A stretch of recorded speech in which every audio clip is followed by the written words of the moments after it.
Big boss Malayalam season 6 ലൈവില് ഇപ്പോൾ task നടന്നുകൊണ്ടിരിക്കുകയാണ് കേട്ടോ. ടാസ്ക് എന്ന് വെച്ചാൽ ഓരോ വട്ടം വരച്ചിട്ടുണ്ടാവും. ആ വട്ടത്തിനകത്ത് ഓരോ പേരുകൾ എഴുതിയിട്ടുണ്ട്. ഓരോ ബസ് സ്റ്റോപ്പിന്റെ പേരാണ്. ബിഗ് ബോസ് ഒരു പേര് പറയുമ്പോൾ എല്ലാവരും കൂടെ അവിടെ വന്ന് നിൽക്കുക എന്നുള്ളതാണ്. ബസ്സറടിക്കുന്ന സമയത്ത് ആരുടെ കാലാണോ പുറത്തുള്ളത് അവർ ഔട്ടാവും എന്നുള്ളതാണ് ആ ഒരു ഗെയിം. ആദ്യത്തെ റൗണ്ട് പൂർത്തിയാവുമ്പോൾ അർജുനും അൻസിബയും ജിൻഡുവാണ് പുറത്ത്. പക്ഷെ ഇവിടെ വിധികർത്താവായിട്ടുള്ള നന്ദനയ്ക്ക് ചെറിയൊരു തെറ്റ് പറ്റി. ലൈവ് കണ്ടവർക്കറിയാം നന്ദനയ്ക്ക് അത് നോട്ടം കിട്ടാനായിട്ടാണ് എന്ന് പറയാനായിട്ട് പറ്റില്ല. കാരണം നന്ദനയുടെ മുന്നിലൂടെയാണ് രണ്ട് വ്യക്തികൾ പുറത്തിറങ്ങി നടക്കുന്നത്.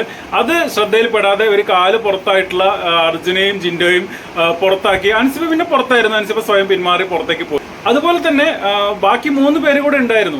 അർജുനും ജിൻഡോയും അൻസിബയും അല്ലാതെ ബാക്കി 3 പേര് കൂടെ പുറത്തായിരുന്നു.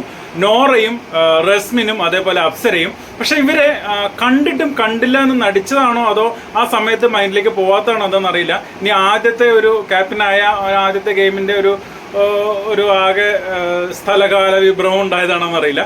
എന്തായാലും 6 പേര് ആ സമയത്ത് പുറത്തായിരുന്നു. പക്ഷെ 3 പേരെ മാത്രമാണ് ക്യാപ്റ്റന്റെ അധികാരം വെച്ച് നന്ദന പുറത്താക്കിയത്.